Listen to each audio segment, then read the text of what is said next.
এই বছরের প্রথম আম খাওয়ার পর যে আমার এই অবস্থা হবে তাহলে আমি কখনোই আম খাতাম না। সবাই আমার সাথে প্র্যাঙ্ক করে দিল। তো হ্যালো এভরিওয়ান, আসসালামু আলাইকুম। আপনারা সবাই কেমন আছেন? আশা করি আপনারা সবাই ভালোই আছেন। আল্লাহর রহমতে আমিও ভালো আছি, আপনাদের দোয়া এবং ভালো। এখন থেকে সিদ্ধান্ত নিয়েছি যে আমি প্রতিদিন কি করি বা কি না করি সব আপনাদের কাছে শেয়ার করব। অনেকেই ভাই বোনেরা আপনারা কমেন্ট করতেছেন, ভাই তুমি কি কাজ করো? ভাই আমি ফ্লেক্সিবলগের কাজ শিখতেছি, লেখাপড়ার পাশাপাশি আমি ফ্লেক্সিবলগের কাজ শিখতেছি। তো আমার সিদ্ধান্তটা কেমন হয়েছে আপনারা কমেন্টে জানাবেন। বিকেলের দিকে হঠাৎ পেটে টান লেগে গেল, সেজন্য দোকানে এসে খেয়ে নিলাম। খেয়ে এখন অফিসের দিকে রওনা করে দিয়েছিলাম, দেখি কিছু ছোট ছোট পোলা পাইনে ফুটবল খেলতেছে। আবার অফিসে হওয়ার পর ভাইয়ে বললো টোস খা, টোস আছে টোস খা। তো টোস খাইতে বসে বললাম।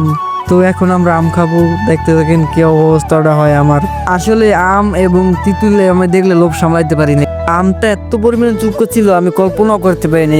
আমার এই দেখে অবস্থা দেখে সবাই হাসতে হাসতে মজা নিতেছে, কিছু করার নাই, কট খেয়ে গেল। আনবির লবণ দিয়ে আম খেতে গিয়ে লবণ সব ফালাই দিয়েছে, দেখেন কি একটা অবস্থা। তো সন্ধ্যার পর বেরিয়ে বললাম আব্দুল্লাপুরের উদ্দেশ্যে। আব্দুল্লাপুর গিয়ে নেগেটিভ টানতে হবে আর নেই কাজ করতে হবে।